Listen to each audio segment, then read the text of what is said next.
They didn't just build through my ranch. They ripped a pipeline straight through my grandfather's headstone and left it cracked like an eggshell. Dawn light cutting through churned mud. Diesel exhaust choking out the scent of crushed bluebonnets.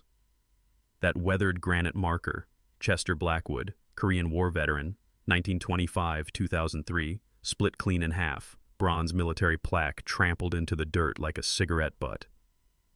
HOA President Karen Wesselman stood there in pristine white yoga pants, French manicure tap-tap-tapping on her iPhone screen.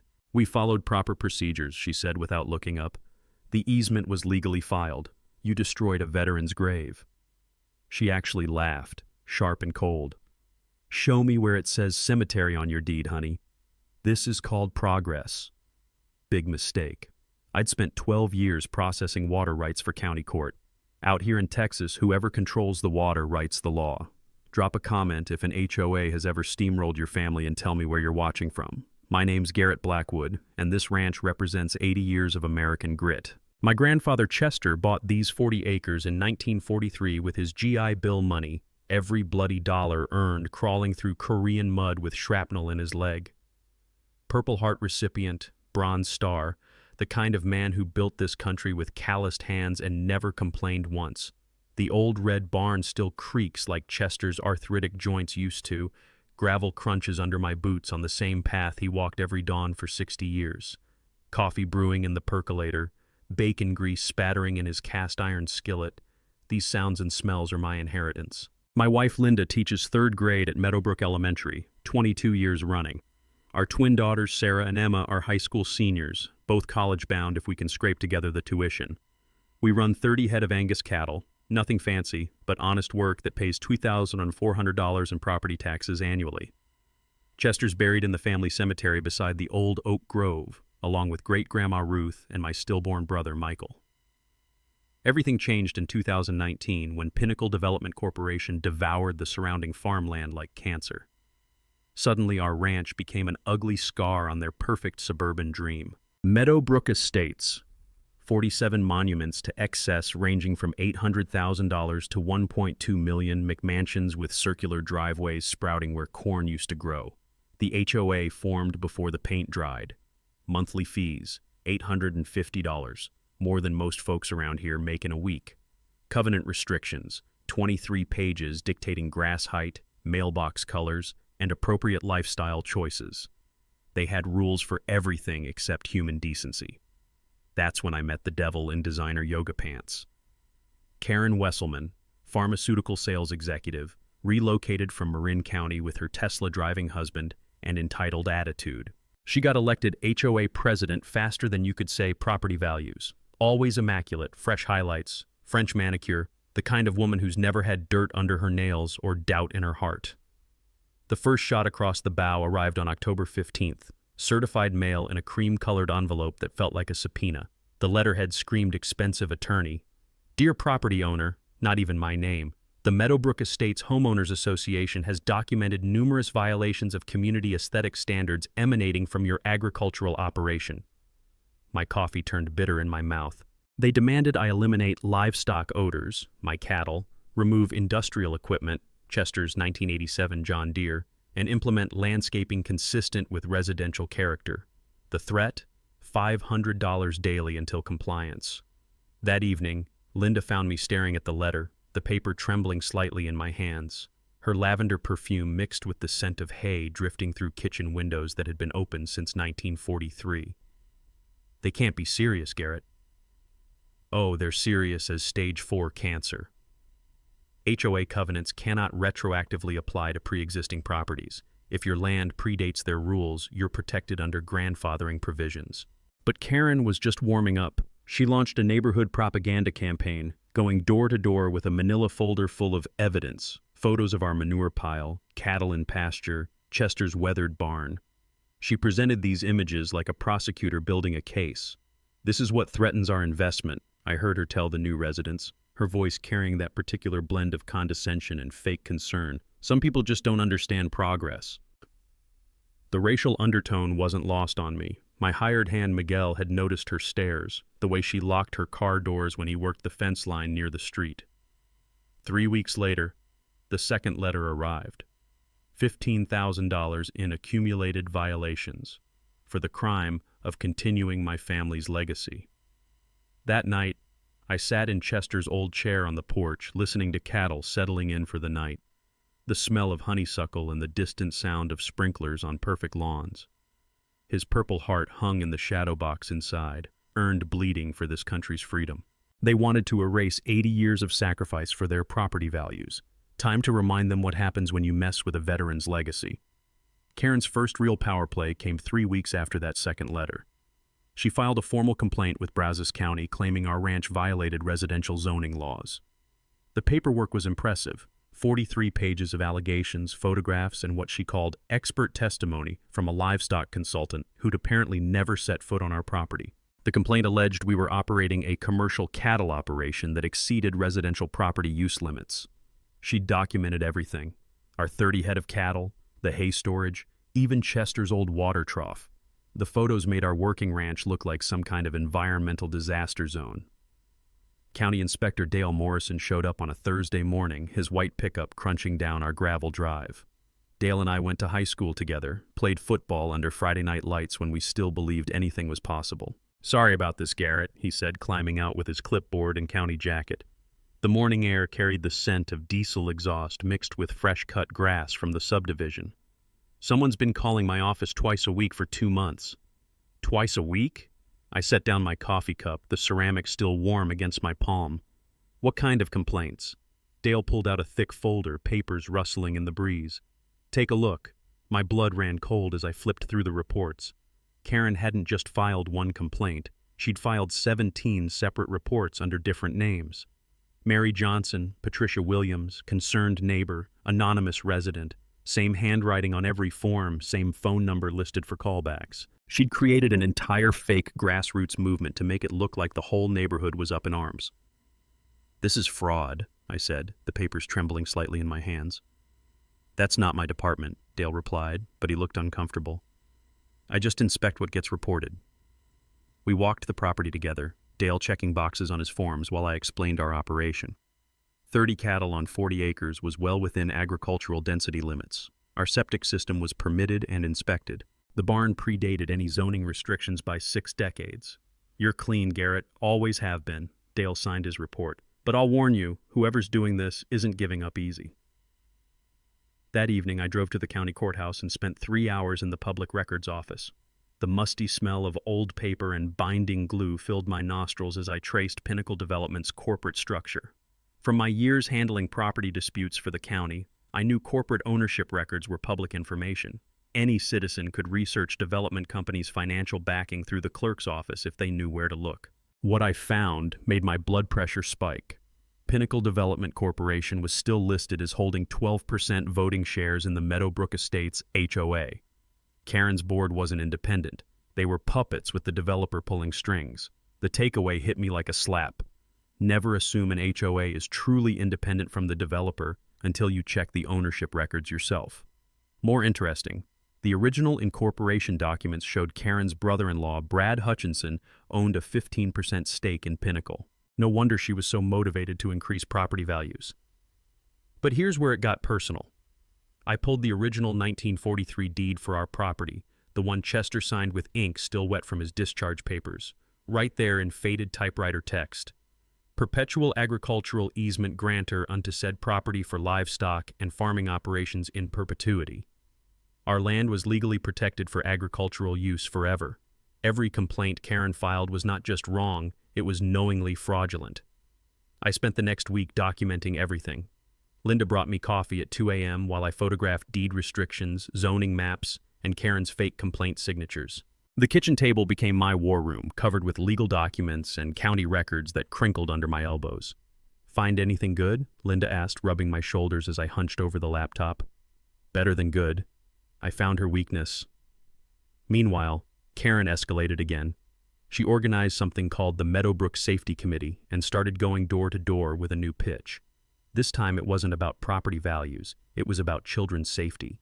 She brought enlarged photos of our cattle, circled in red marker like evidence at a crime scene. "Livestock pose health hazards," she told the young families. "E. coli contamination, aggressive animals, unsupervised children could be trampled."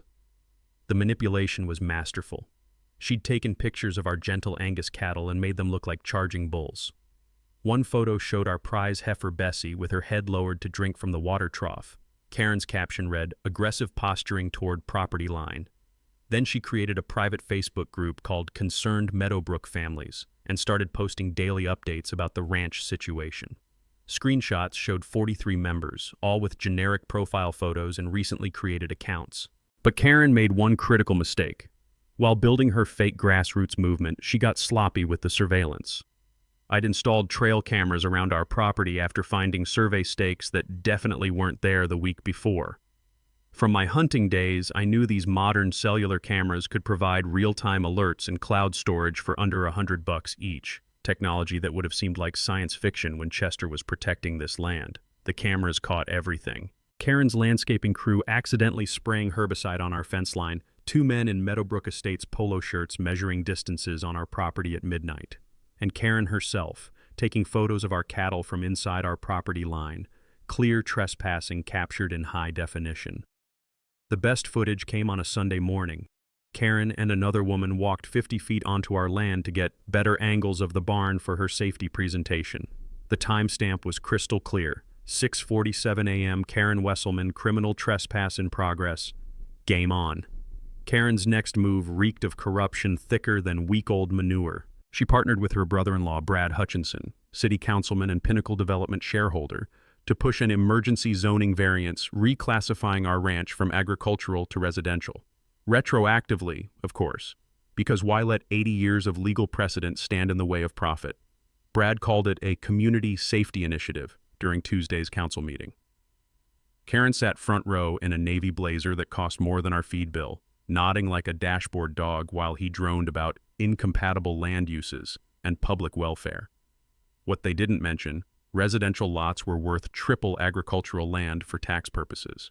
Force us out and Pinnacle could squeeze 12 more McMansions onto our 40 acres. But Sunday afternoon, Karen overplayed her hand spectacularly. We were hosting our annual family barbecue.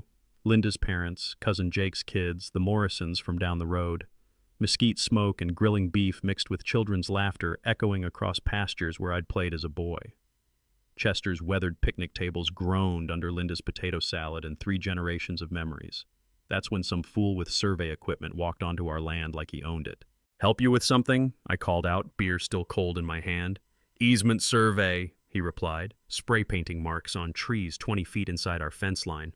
"HOA authorized access." The acrid chemical smell made my nose burn. Like hell they did. Then Karen's BMW pulled up, and she stepped out in designer jeans and pristine white sneakers that had never touched honest dirt. She surveyed our land like she was already planning the subdivision. "We have legal authority under utility easement provisions," she announced, phone out to document everything. "Community water pipeline project." My blood froze when I realized where the surveyor was headed. Straight toward the family cemetery, toward Chester's grave, toward the oak tree he planted in 1945 to honor his fallen Korean war buddies. "You need to leave. Now." I set my beer on the fence post, glass clinking against sun-bleached wood. Karen's smile was sharper than barbed wire. "This is progress, Garrett.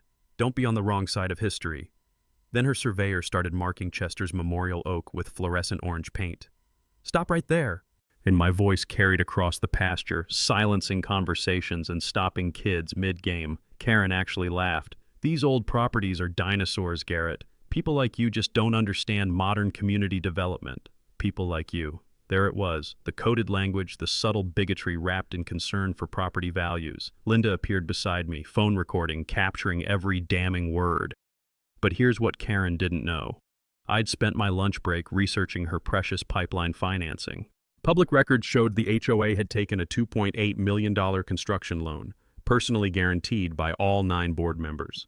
Miss a payment, and every board member's house was on the line. "Enjoy your survey," I said calmly. "I'll enjoy the criminal trespass charges."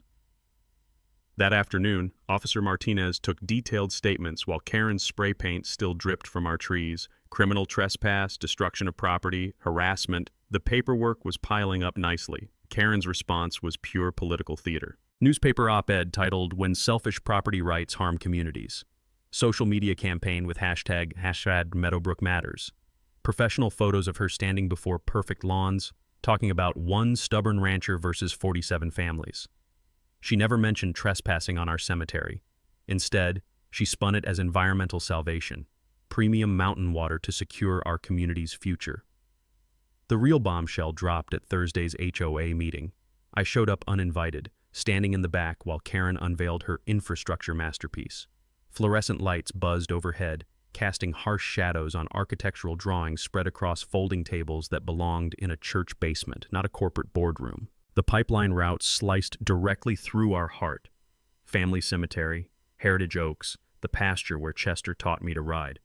Not around our property, not beside it, but straight through like we didn't exist. Construction begins Monday, Karen announced to scattered applause. All permits secured, easement agreements finalized. Easement agreements. She planned to steal our land through eminent domain, claiming public need for private greed. Some residents squirmed. Tom and Betty Rodriguez exchanged worried glances, but Karen's disciples nodded along like this made perfect sense. Here's what made me smile. Karen thought permits and lawyers guaranteed victory, but she'd never dealt with someone who understood water law. Every drop flowing through her precious pipeline came from somewhere, and I had a feeling I knew exactly where. That night, sitting on Chester's porch under stars that had watched over this land for millennia, I started planning my counterattack. Karen wanted to play water games? Monday morning, 6 a.m. sharp, the bulldozers arrived with a police escort. I stood on my front porch with steaming coffee, watching a convoy of yellow machines rumble down Ranch Road like an invading army. The lead operator had his permits laminated and ready, Karen's emergency infrastructure authorization signed by 3 city officials who probably never read past the project title. The machines started 20 feet from Chester's grave, diesel engines drowning out the morning birdsong that had greeted this land for 80 years. Black exhaust mixed with the scent of honeysuckle and torn earth as they began ripping trenches through soil that held 4 generations of family history. Linda joined me on the porch, her coffee mug trembling slightly in her hands. "They can't really do this, can they?" "They're doing it," I replied, pulling out my phone to document everything. The timestamp read 6:23 a.m. as the first heritage oak crashed to the ground, roots still clinging to dirt that remembered when this was all prairie and possibility.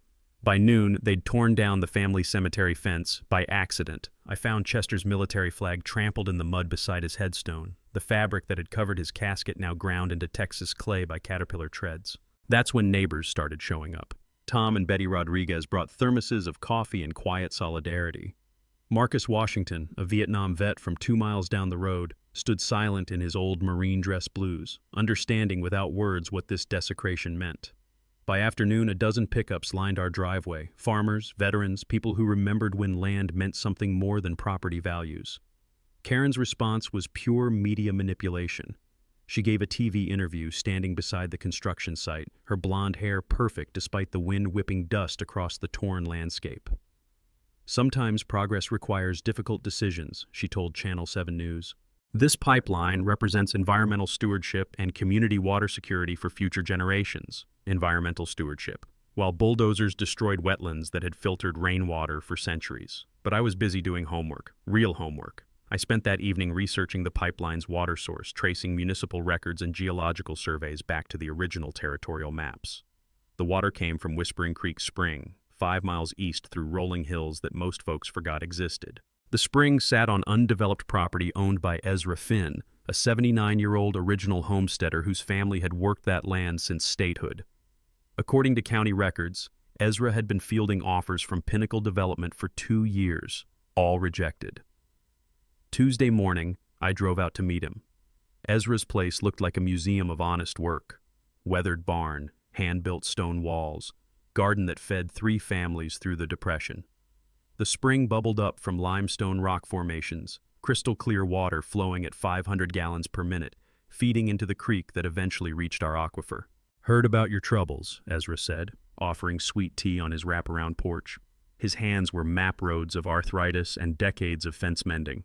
"That pipeline draws 75% of its water from my spring. They pressure you to sell?" Ezra's laugh was dry as August grass. "Lady comes by every month in that fancy BMW, offers more money each time. 800,000 now, says I'm standing in the way of progress." You thinking about it? Hell, son. Ezra's eyes clouded over. Medical bills are eating my savings alive. Prostate cancer treatment's running $400,000. Doctors say I got 6 months to get right with finances, or... The picture crystallized like spring water over limestone.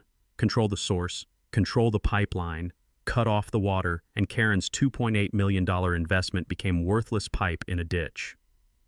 That afternoon, Karen played her legal trump card.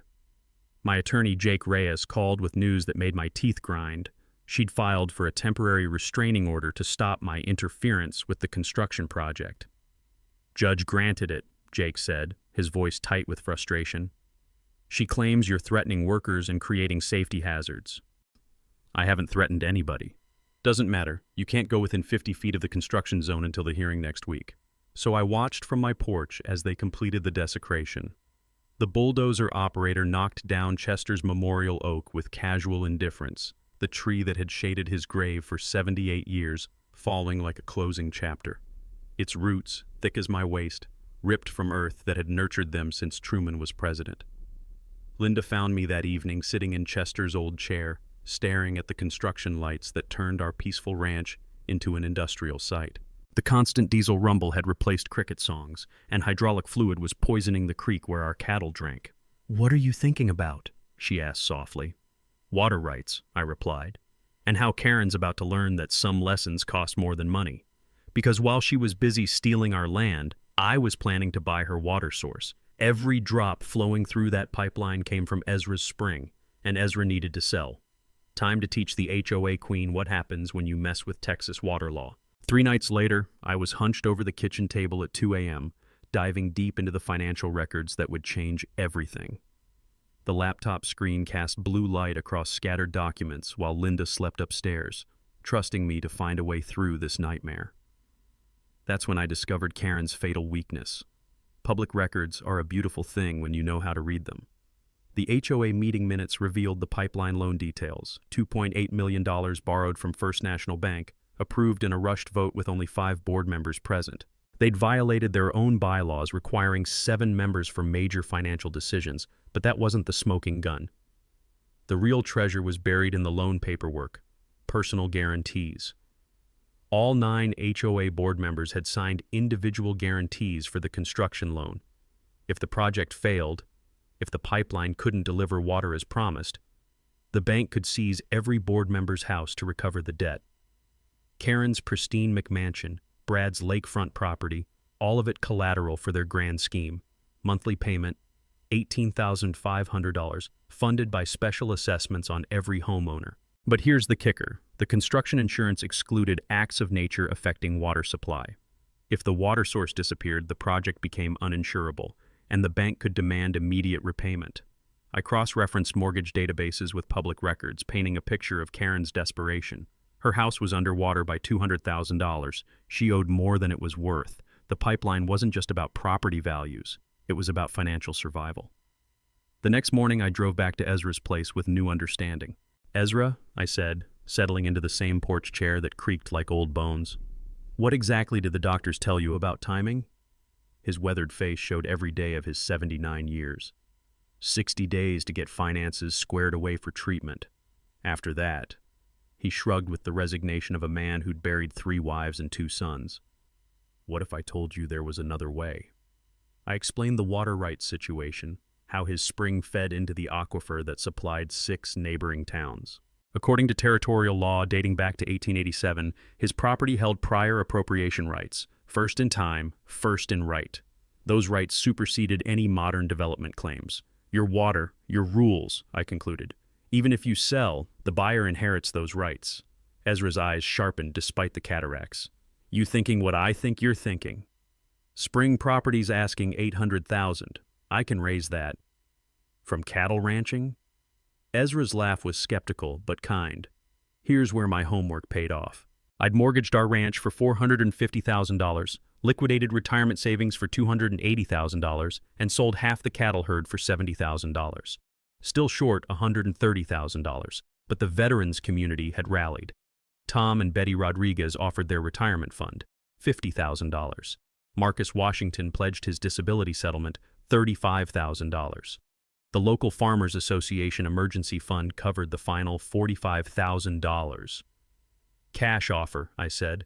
21 days to close before your next doctor visit. Ezra was quiet for a long minute, watching his spring bubble up from limestone that had filtered this water since before Texas was a state. You understand what you're buying, son. Control that spring. Control the whole region's water supply. I understand Karen destroyed my family's cemetery for profit. Time she learned about consequences. What about the money? $820,000 is a hell of a bet. I thought about Chester's Purple Heart hanging in our shadow box, about heritage oaks ground into wood chips, about Linda finding our family flag trampled in construction mud. Some things are worth more than money, Ezra. Besides, I got a feeling this investment's going to pay dividends Karen never saw coming. We shook hands on the porch where 4 generations of Finns had watched water flow freely toward people who appreciated its value. In 21 days, that water would belong to someone who understood its power. Karen thought she was stealing our land. She had no idea I was about to own her entire water supply. My kitchen became a war room overnight. Maps, deeds, financial documents, and engineering diagrams spread across Linda's hand-sewn tablecloth like battle plans for D-Day. The coffee pot worked overtime while I assembled my team for the most important property acquisition of my life. Jake Reyes arrived first, carrying a briefcase thick with legal precedents. You sure about this, Garrett? $820,000 is everything you own. Plus everything I can borrow, I replied, pouring him coffee that could strip paint. But look at this. I spread out the territorial water rights documentation, original filing from 1887, hand-drawn maps showing Whispering Creek Springs boundaries, legal language that predated the entire state government. In water law, especially out here in drought country, first in time meant first in right. Ezra's family had claimed those rights before Karen's great-grandmother was born. Prior appropriation doctrine, Jake nodded, scanning the yellowed documents. Whoever got there first owns the water, simple as constitutional law. Tom and Betty Rodriguez showed up next, followed by Marcus Washington and 3 farmers from the county association. The kitchen filled with the smell of honest work, leather, diesel, and determination. How much we talking about total? Betty asked, settling her reading glasses to examine our financial spreadsheets. $820,000 for the property, I explained. $20,000 over asking to guarantee Ezra accepts immediately. We close in 19 days before the HOA discovers what we're planning. Marcus leaned back in his chair, which creaked under his solid frame. What's to stop them from drilling their own well? Geology, I said, unrolling the geological survey maps. That spring comes from an underground limestone formation 200 feet down.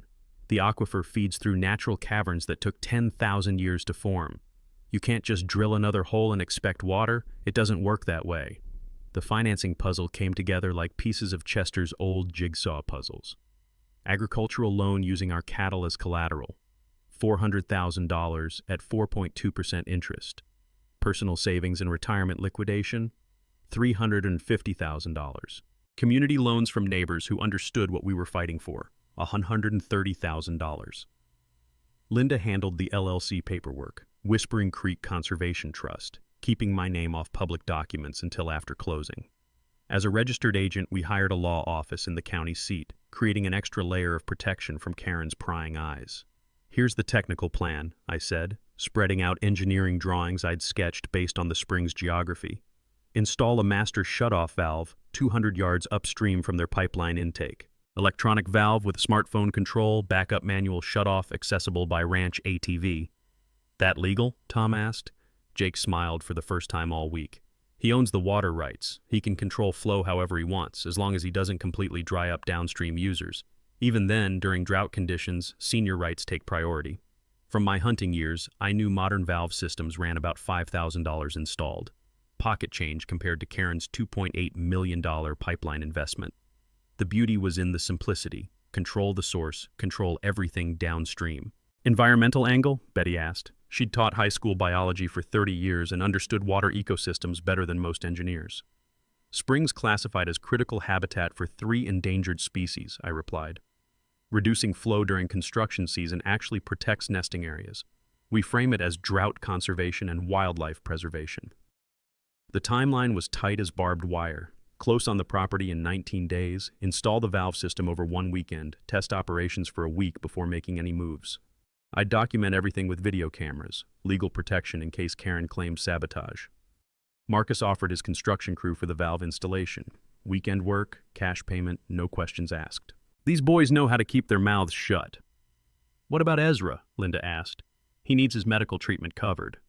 That was the easy part. Ezra's prostate cancer treatment would cost $400,000, covered completely by the sale proceeds.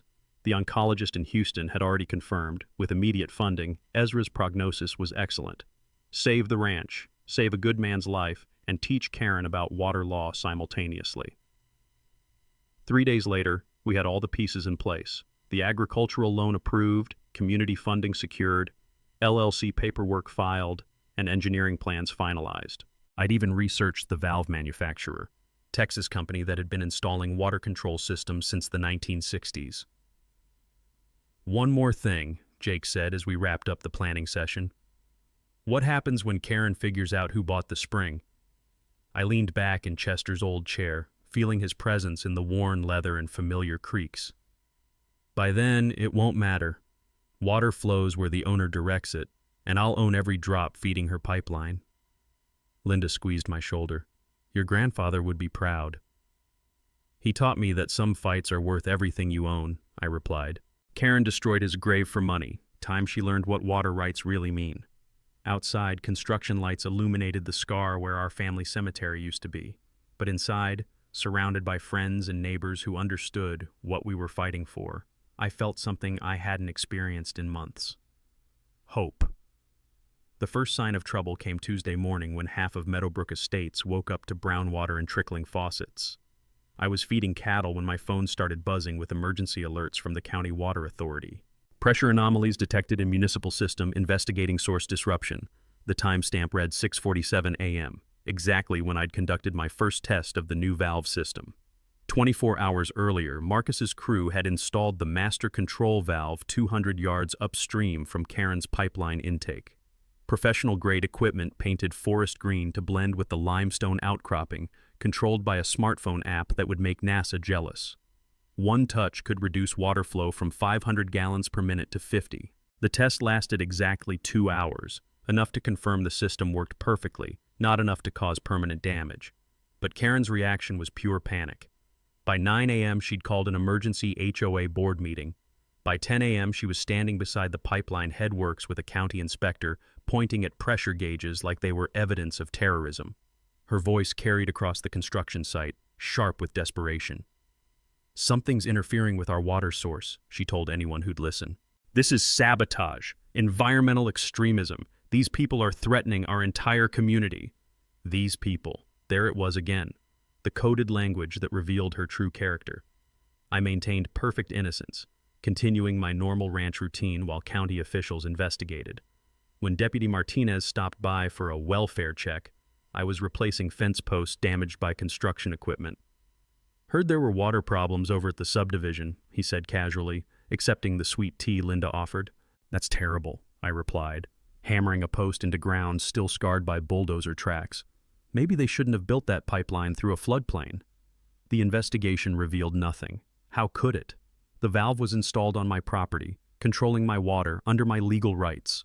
The county inspector found no evidence of tampering with HOA infrastructure because there wasn't any. But Karen wasn't finished. She hired Rex Dawson, a private investigator who specialized in corporate security issues. Translation, industrial espionage for wealthy clients who didn't like hearing the word no. Thursday evening, I spotted Dawson's black Suburban parked on the county road. Telephoto lens aimed at our ranch like we were international criminals. Linda waved cheerfully when she spotted him, which seemed to confuse his surveillance strategy considerably. Should we be worried? She asked that night as we watched him pack up his equipment. Let him look, I replied. Everything we're doing is legal. Friday brought Karen's most desperate move yet. She and Brad attempted late-night reconnaissance at the spring site, apparently thinking they could solve their water crisis through amateur detective work. My security cameras caught everything in high definition. 11:47 p.m. Karen's BMW pulling up to the spring access road. 11:52 p.m. Karen and Brad walking onto my property with flashlights and what looked like water testing equipment. 12:08 a.m. Karen attempting to operate the valve system while Brad kept watch, criminal trespass, attempted infrastructure sabotage, destruction of private property when Karen tried to force the valve with a pipe wrench she'd obviously never used before. Saturday morning, I hand-delivered the footage to Sheriff Martinez along with formal criminal complaints. This is the third time she's trespassed on our property, I explained, watching him review the timestamp evidence. Attempted sabotage of water infrastructure is a federal crime, Martinez noted, making careful notes in his report. I'll be issuing warrants this afternoon. Karen's response was pure media manipulation. She gave a Sunday morning TV interview standing in front of Meadowbrook's main entrance, looking like a suburban soccer mom fighting environmental terrorism. Our community is under attack by radical elements who don't understand progress, she declared to Channel 7's cameras. These people are using water as a weapon against families with children. The reporter asked obvious follow-up questions. What evidence do you have of sabotage? Water doesn't just disappear, Karen replied, her composure cracking slightly. Someone is controlling our supply illegally. What she didn't mention, the criminal charges pending against her, the trespassing evidence, or the fact that she'd tried to destroy private property with a pipe wrench. Monday brought financial pressure like a spring flood. The HOA's loan payment was due in 10 days. $18,500 they didn't have because water disruptions had triggered insurance complications. First National Bank sent a formal notice. Performance guarantees under review pending infrastructure stability assessment. Translation: fix the water problems or face immediate foreclosure proceedings. Tuesday afternoon, Karen attempted her most pathetic move yet. Brad approached me at the feed store with a briefcase full of cash, $100 bills stacked like poker chips. Compromise solution, he said, trying to sound casual while sweat beaded on his forehead despite the air conditioning. $100,000 cash, if you restore full water flow immediately. I counted the money slowly, knowing Linda was recording our conversation from across the parking lot. This looks like bribery, Brad. It's a consulting fee, he stammered. Community Relations Services. Community Relations. I closed the briefcase and handed it back. You mean keeping quiet about Karen trespassing on my property 3 times? Brad's face went white as fresh concrete. He knew they were caught. That evening, sitting on Chester's porch where his memorial oak used to shade us, I watched construction lights illuminate the scar where our family cemetery had been. The pipeline was 90% complete, $2.8 million invested in infrastructure that depended entirely on water I now controlled. Karen thought she could steal our legacy and get away with it. Time to show her what Texas water law really meant. Karen's desperation reached new depths when she started spreading lies on social media that would have made a tabloid journalist blush.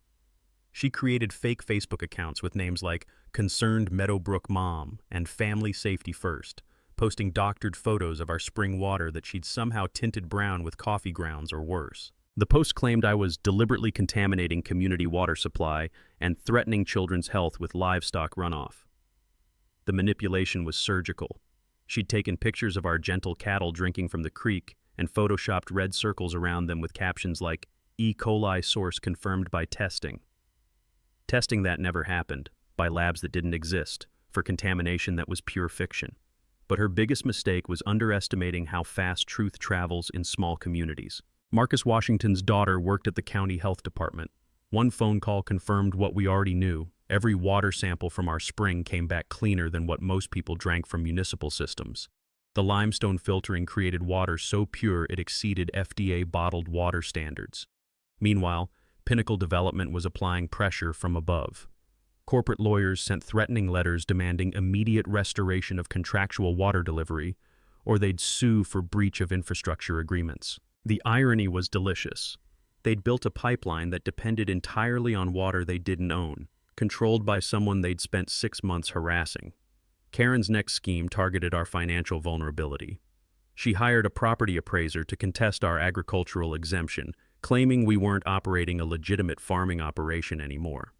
If successful, our property taxes would jump from $2,400 annually to $18,000, enough to force us into bankruptcy.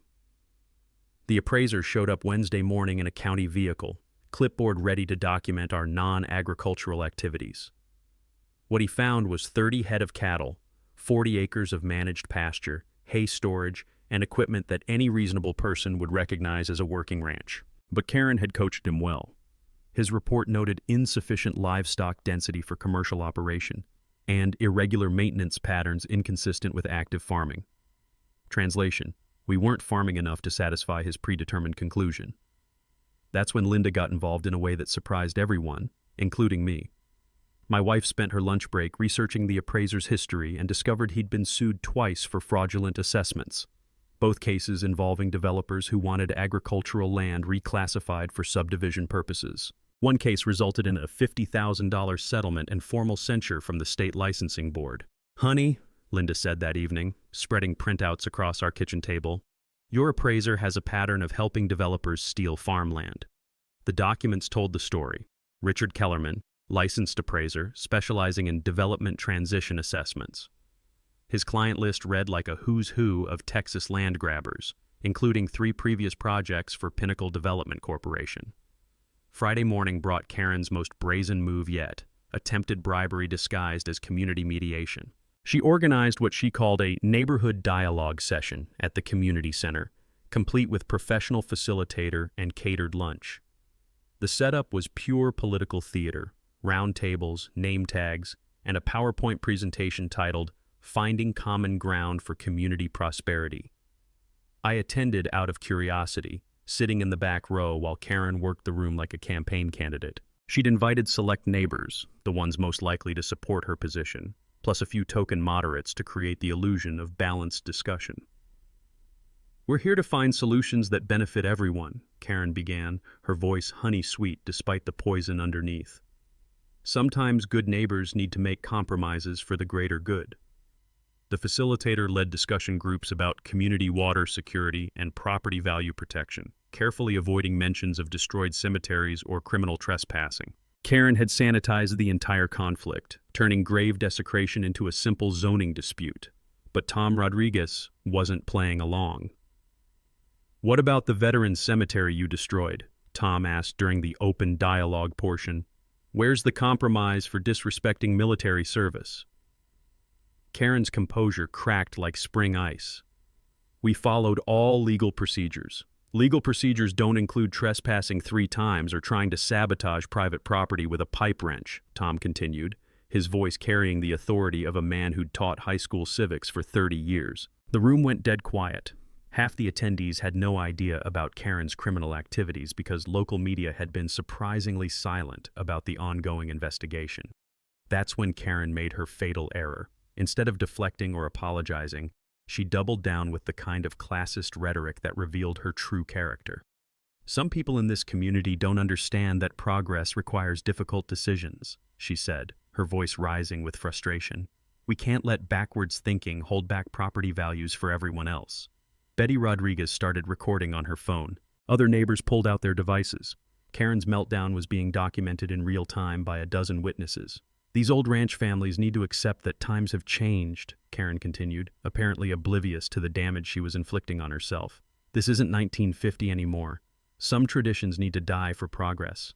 Some traditions need to die. She'd just told a room full of Texas neighbors that military service, family legacy, and agricultural heritage were obstacles to her profit margins. The meeting dissolved into chaos. Neighbors who'd been neutral started asking hard questions about the pipeline financing, the criminal charges, and Karen's obvious contempt for longtime community members.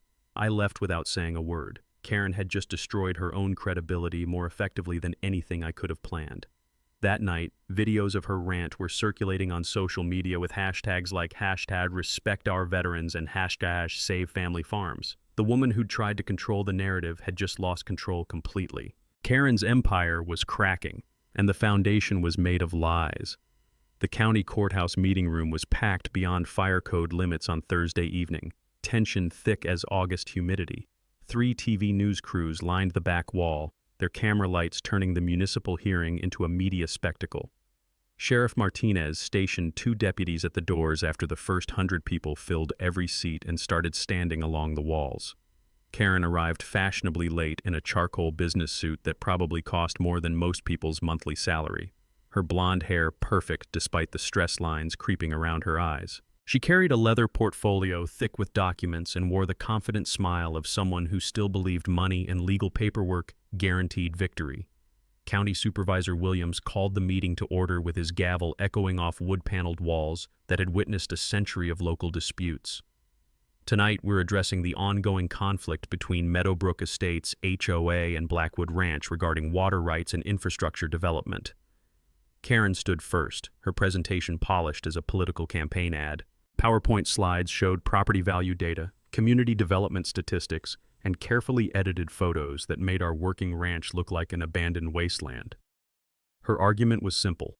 One man's stubborn refusal to embrace progress was threatening an entire community's economic future.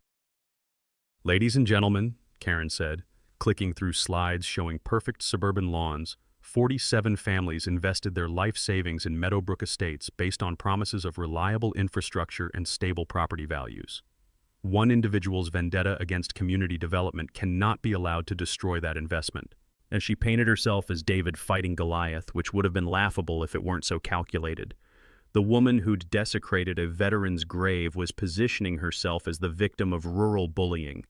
Then Jake Reyes stood up with our evidence. "Your Honor, before we discuss Mr. Blackwood's alleged obstruction, perhaps we should review Mrs. Wesselman's documented criminal activities over the past 6 months. The first bombshell was financial. Jake projected the HOA loan documents onto the courtroom screen. $2.8 million borrowed with personal guarantees from all board members, approved in an illegal vote that violated the association's own bylaws requiring 7 members for major decisions. Only 5 had been present. Mrs. Wesselman personally guaranteed this loan, Jake explained, creating a massive conflict of interest. She stands to lose her home if the pipeline project fails. Karen's lawyer objected, but the documents were public record. The crowd murmured as they realized the HOA president had bet everything on a project that depended on water she didn't own. The second bombshell was criminal evidence. Jake played security footage from our ranch, crystal clear video of Karen trespassing 3 separate times, including the night she tried to sabotage our valve system with a pipe wrench.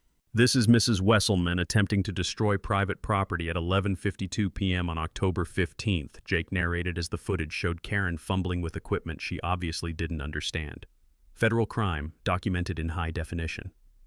The courthouse erupted. Neighbors who'd supported Karen looked shocked. Local veterans started muttering about respect for private property and military service.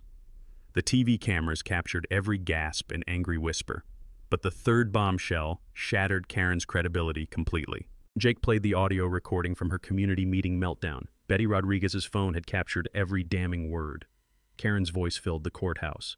"These old ranch families need to accept that times have changed. Some traditions need to die for progress." The reaction was immediate and visceral. Veterans stood up in protest. Longtime residents shook their heads in disgust.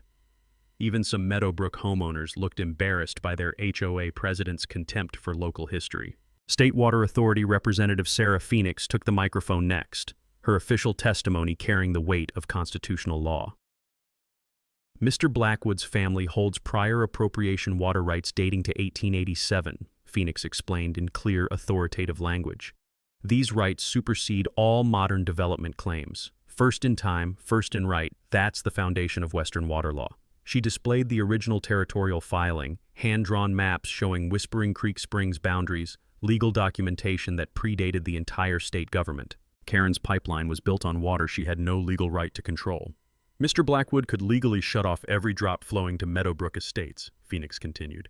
"The fact that he's maintained 25% flow throughout this dispute demonstrates remarkable restraint." That's when I stood up for my moment. "Your Honor," I said, my voice carrying across the packed courtroom, "I want everyone here to understand something. I could have cut off their water completely 6 months ago.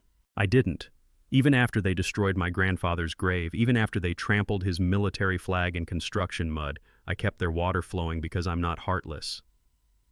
I pulled out Chester's Purple Heart, the medal that had survived Korea but couldn't survive Karen's bulldozers. The courthouse went dead silent. This was my grandfather's, Korean War veteran, Bronze Star recipient, the kind of man who built America and asked for nothing in return. Mrs. Wesselman called his sacrifice tradition that needs to die. Karen tried to interrupt, but her voice cracked. "That's not what Ma'am," I continued, looking directly at her across the crowded room, "you made one mistake. You thought water rights were about money. They're about respect, and you've shown none." The courtroom erupted in applause. Sheriff Martinez arrested Karen on 3 outstanding warrants: criminal trespass, attempted sabotage, harassment conspiracy. The cameras caught her perp walk in perfect high definition. Justice, served ice cold. 6 months later, I wake to the sound of water flowing freely and coffee brewing in Chester's old percolator. The morning air carries the scent of honeysuckle instead of diesel exhaust, and our cattle drink from crystal clear spring water that belongs exactly where it should. Karen's empire collapsed faster than a house of cards in a tornado. Criminal convictions on all charges cost her $75,000 in fines and 8 months community service, assigned ironically to county veterans cemetery maintenance. The courthouse footage of her arrest went viral with over 2 million views, ending her pharmaceutical career permanently. Her BMW got repossessed 3 weeks later, followed by the foreclosure on her underwater McMansion. The HOA dissolved completely when bank auditors discovered she'd been embezzling maintenance fees for spa treatments and luxury shopping sprees. Every board member who'd signed personal guarantees lost their homes when the $2.8 million pipeline loan defaulted. First National Bank liquidated assets so fast it made Karen's head spin. But here's the beautiful irony that makes me smile every morning. Meadowbrook Estates is thriving without its dictator. Tom and Betty Rodriguez lead the new homeowner association with $200 monthly fees instead of Karen's extortionist $850. They embraced water conservation through native landscaping and rainwater collection. Property values jumped 15% when the neighborhood shed its reputation for harassment and legal warfare. The new HOA charter officially recognizes our ranch as the community's historical heart, protecting agricultural operations in perpetuity. Karen's suburban conformity nightmare became a diverse community that actually functions. I restored full water flow the day after Karen's arrest, but not before installing permanent monitoring systems. The Whispering Creek Conservation Trust now manages 200 acres as protected watershed, serving 6 towns with the purest water in 3 counties. Our educational center hosts 500 students annually, teaching water conservation and respect for agricultural heritage. Financially, the spring investment returned 300% in 2 years as drought increased regional water values. We've grossed $180,000 annually from agritourism programs where city families experience authentic ranch life.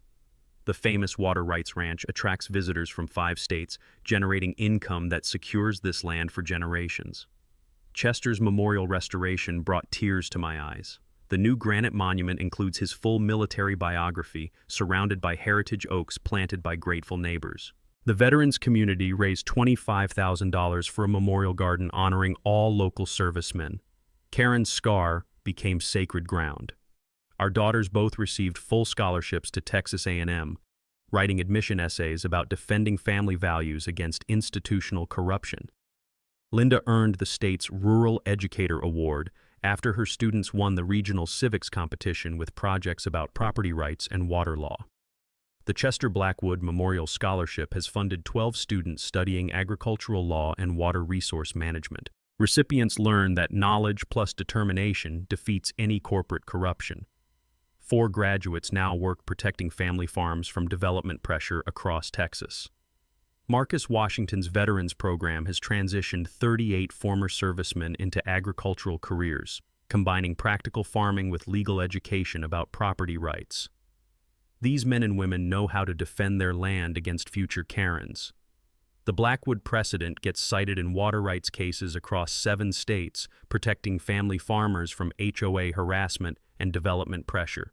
County commissioners require environmental impact studies for all major projects, and 3 neighboring counties adopted similar protections. Karen's final humiliation came last month when she applied for a job at our local feed store, apparently not recognizing my name on the reference list. The manager called asking if I'd recommend her for employment. My response was professional but brief: no. She's reportedly working retail in Phoenix, living in a studio apartment and riding the bus to work. Brad lost his city council seat in a recall election and now sells cut-rate insurance from a strip mall office. Their names became cautionary tales about what happens when greed tramples human decency. On peaceful evenings, I sit in Chester's chair watching cattle graze in pastures he cleared with calloused hands. Spring water bubbles up from limestone older than civilization, flowing toward people who finally understand its value. The sounds are perfect: cattle lowing softly, water trickling over stone, and the blessed absence of bulldozers destroying family history. Chester's Purple Heart hangs in its shadow box again, polished and proud. His legacy flows as freely as the water that defeated those who tried to erase it. Drop a comment. If an HOA has ever steamrolled your family, you're not alone in fighting these battles. Subscribe to HOA Tales for more epic takedowns where the little guy wins and justice flows sweeter than spring water.